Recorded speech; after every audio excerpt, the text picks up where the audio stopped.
پیارے دوستو، اگر آپ حدیث سننا پسند کرتے ہیں تو میرے چینل کو سبسکرائب کر لیں۔ جزاک اللہ۔ بسم اللہ الرحمن الرحیم۔ اللہ کے نام سے شروع جو نہایت مہربان رحمت والا ہے۔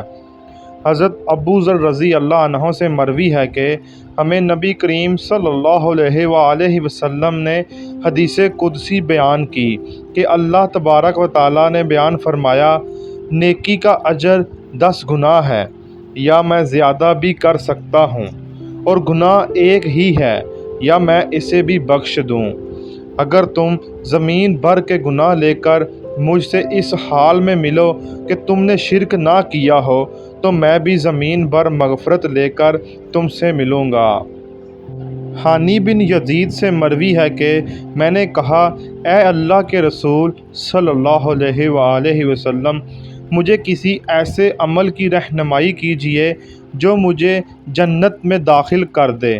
آپ صلی اللہ علیہ وآلہ وسلم نے فرمایا، یقیناً مغفرت کو واجب کرنے والی چیزوں میں سے سلام پھیلانا اور اچھی بات کرنا ہے۔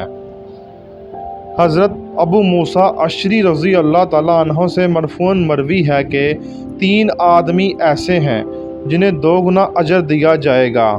وہ شخص جس کی کوئی لونڈی تھی، اس نے اسے اچھی طرح سکھایا اور اچھی تربیت دی، پھر اسے آزاد کر کے اس سے شادی کر لی۔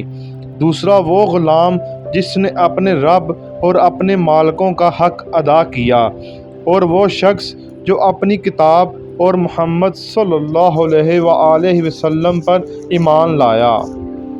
حضرت ابو امامہ رضی اللہ تعالیٰ عنہ سے مرفوعاً مروی ہے، 3 آدمی ایسے ہیں جن کے فرض اور نفل اللہ تعالیٰ قبول نہیں کرے گا۔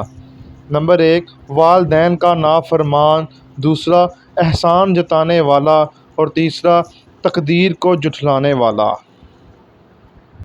پیارے دوستو، یہ پیاری پیاری احادیث خود بھی یاد کریں اور دوستوں کے ساتھ شیئر بھی کریں۔